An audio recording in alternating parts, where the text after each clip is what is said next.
Theory है क्या? अगर आप तो कन्फ्लिक्ट का मीनिंग देखने जाओगे तो आपको अलग अलग इसके मीनिंग मिल जाएंगे। जैसे कुछ कहेंगे कि कन्फ्लिक्ट का मतलब होता है संघर्ष करना, विरोध करना, किसी चीज़ से एग्री ना करना, ठीक है।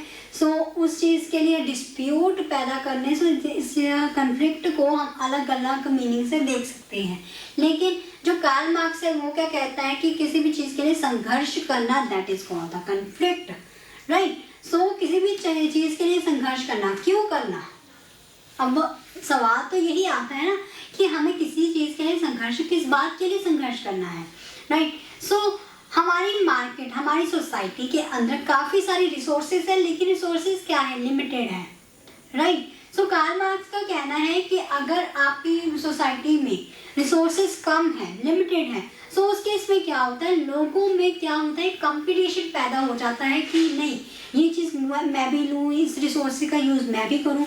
सो ये मैं के चक्कर में क्या कन्फ्लिक्ट पैदा होना शुरू हो जाता है, राइट। सो कार्ल मार्क्स के अकॉर्डिंग हमारी सोसाइटी में, अगर हम सोसाइटी की बात करें तो हमारे दो तरह के लोग ही आपको मिलेंगे ज़्यादातर। वो कौन कौन से होते हैं? हम दो तरह से डिफाइन कर सकते हैं, या तो हम कह देते हैं कि ये पुअर है, या हम कह देते हैं रिच है, राइट। सो हम ऐसे तो कहते हैं ये बहुत ही रिच है, ये मीडियम साइज का रिच है, ये बहुत ही पुअर है, ये मीडियम साइज का पुअर है। सो हम इस तरह से डिफाइन तो नहीं करते, दो ही टाइप्स में करते हैं, या तो रिच है या तो पुअर है, राइट।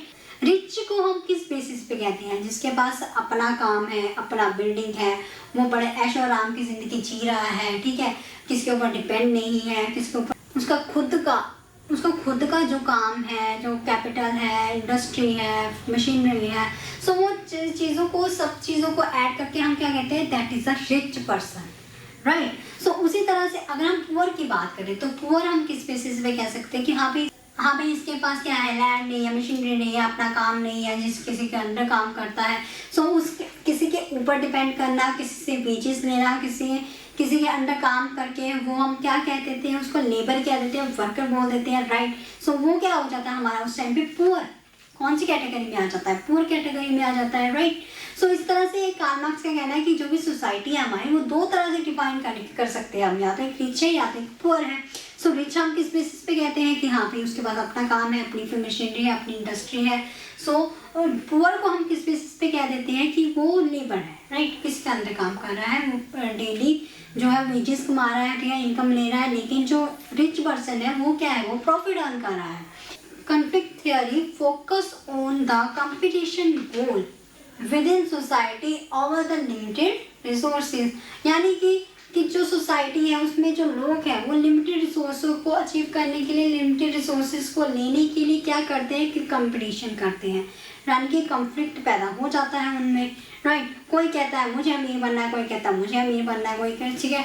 सो अगर गरीब बंदा अमीर बनने के बारे में सोचता है तो उसको काफ़ी सारा क्या करना पड़ेगा, वहाँ पे स्ट्रगल करना पड़ेगा, संघर्ष करना पड़ेगा, राइट। सो वो इजीली उस पॉइंट पे नहीं पहुँच पाएगा। क्यों नहीं पहुँच पाएगा?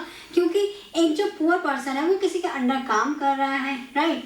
सो वो किसी के अंदर काम करेगा। अगर रिच पर्सन चाहेगा कि मैं ज़्यादा से ज़्यादा प्रॉफिट अर्न करूं तो वो क्या करेगा, वो लेबर्स को, वर्कर्स को इंसेंटिव्स नहीं देगा, उनको प्रॉफिट नहीं देगा, उनको काफ़ी सारी फैसिलिटीज़ जो है वो नहीं देगा, ठीक है। सो उस केस में उनकी इनकम भी वो डिक्रीज कर देगा, कम देगा, ठीक है। सो उस तरह से उनका क्या करना पड़ेगा, शोषण ही करेगा, राइट।